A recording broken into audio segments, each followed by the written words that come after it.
निर्वाचन मंडल रे सांगठनिक प्रक्रिया को किभली भाव में समस्त को सांगरे नेकी करा जिवो एवं संगठन को शक्तिशाली करा जिवो एवं सभ्य संग्रह अभियान को अधिक क्रियाशील करा जिवो सेथिपई किछि निर्वाचन मंडली रे दलर सभापति माननीय पूर्वतन मुख्यमंत्री किछि नेतृत्व को दायित्व देइछन्ति मु आशा करछि बिजु जनता दल संगठन को तृणमूल स्तर रु क्रियाशील एवं शक्तिशाली करबा पई ए उद्यम निश्चित भाव में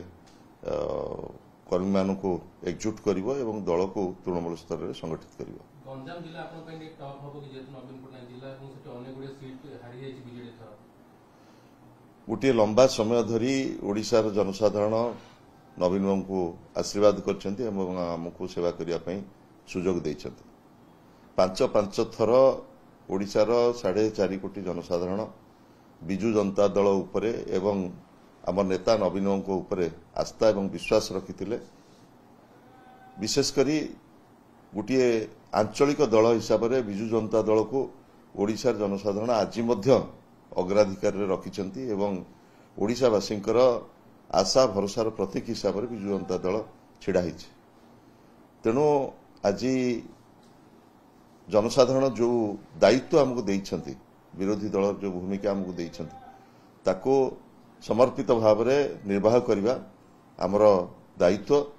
एवं से दायित्व को नवीन बाबू नेतृत्व में ओडिशावासींकर विभिन्न समस्या को किभली भाव में उत्तरदायित्व सहित आम निर्वाह करिपरिबु सेटा आम पई निश्चित भाव में गोटे बड़ चैलेंज। सांगठनिक निर्वाचन के विलंब होउछि केबे प्रक्रिया सब आरंभ होतबे नहीं विलंब नुह सांगठनिक प्रक्रिया आपण जानिछन्ति स्टेट रिटर्निंग ऑफिसर नियुक्ति होइछन्ति खूब शीघ्र डिस्ट्रिक्ट रिटर्निंग ऑफिसर नियुक्ति हेबे एवं सांगठनिक प्रक्रिया निर्धारित समय रे चलीछि एवं आमे सबुठारु गुरुत्व दउछु तृणमूल स्तर रे आमर सभ्य संग्रह अभियान को किभली भाव में शक्तिशाली करा जिवो एवं जो जो निर्वाचन मंडली रे सभ्य संग्रह अभियान टिके धीमा रहिछि ताको किभली भाव में अधिक गतिशील करिवो सेटा आम पई वर्तमान प्रमुख कार्य।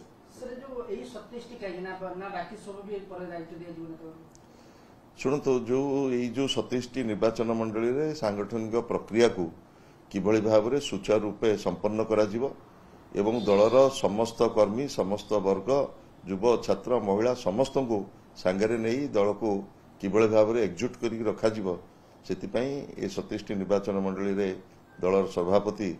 दायित्व देइछन्ति किछि प्रमुख नेतृत्व को मु आशा करुछि बिजु जनता दल को तृणमूल स्तर में सक्रिय करबा पई शक्तिशाली करबा पई ये एक प्रयास। सर्वाधिक 5टी दायित्व रहिछन्ति प्रणव प्रकाश दास निर्वाचन पूर्व संगठन नथिले एवं पुणी से बैक करते संगठन पुणी प्रमुख भूमिका देखिबा संगठन को जेतेबेले शक्तिशाली करा जाए मु एटी स्पष्ट भाव में कहि देबु चाहे व्यक्ति गुरुत्वपूर्ण नुह दलर विचार एवं आदर्श हला गुरुत्वपूर्ण जो विचार आदर्श को नहीं बिजु जनता दल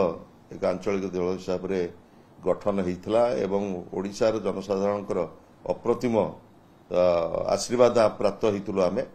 सेई जनसाधारण आशा भरोसार प्रतीक हिसाब से भारत वर्षर ये प्रांतीय दल ओडिशावासींकर आशा भरोसार प्रतीक हिसाब से आज ठिया होइछि। तेणु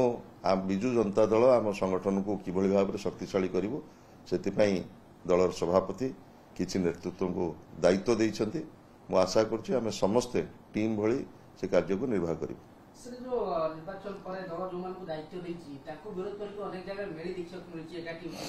तो पूर्ण तरह सही नेता को पूर्ण दायित्व मिलछि ये कोनोसी जगह रे मेली किछि नाही ये हला गणमाध्यम रो प्रायोजित कार्य केहे बसिकरी 5 जण आलोचना करिवा चर्चा करिवा को मेली बोली भाबिया उचित नुह मु मूलरू कहिछि सर्वाग्रे गोटे आदर्श विचार को नहीं गोटे लड़ई चली 1999 महाबात्या परे जेतेबेले बिजु जनता दल गठन हला नवीन बाबू नेतृत्व में बिजु बाबूर आवर्तमान पर जो विचार एवं जो लक्ष्य को नहीं आमे लड़ई जारी रखिछु आपण जानिछन्ति ओडिशार जनसाधारणकर अप्रतिम आशीर्वाद आमे प्राप्त होइछु 5 थर जनसाधारण नवीन बाबू नेतृत्व में आमको सेवा करने सुजोग देइछन्ति एवं आज जो दायित्व ओडिशावासी आम उपर न्यस्त करछन्ति विरोधी दल हिसाब से दायित्व को आम निर्वाह कला बेले दल भितर जदि किछि आलोचना पर्यालोचना हुए ताकू आमे स्वागत करा जिबा उचित एवं सबु कथा को निष्कर्ष भाव में दल सभापति लक्ष्य रखुचंती एवं संगठन को अधिक शक्तिशाली करबा पई आमे समस्त संकल्पबद्ध। सर आपण भी गोटे बाहर भोजी से ताकने विभिन्न गणमाध्यम विभिन्न चर्चा करछथि केतु ठीक केतु देखछथि आपण माने ओडिशार प्रमुख गणमाध्यम एभली चर्चा आलोचना को आगो को न नहीं ओडिशार जनसाधारण जो थिरे स्वार्थ बेसी अभिप्रेत से प्रसंग गुड़िक मुख्य हवा उचित। सर जो मैंने मेली करछथि से गणमाध्यम बयान रखिछथि जे युव नेतृत्व आ विजय होइतबा नेतृत्व दल दायित्व दुई कथा ही कहते मो एभलिका खबर मो पाखरे नाही मोर गभीर विश्वास दल तृणमूल स्तर ठू आरंभ करी राज्य पर्यंत दृढ़ भाव में नवीन बाबू नेतृत्व पछरे आमे छिड़ा आइछु एवं जो विचार को नहीं विजु जनता दल गठन होता से विचार को नहीं लड़े आगो को जारी रहिबो। आमर प्रमुख दायित्व है ओडिशार जनसाधारण स्वार्थ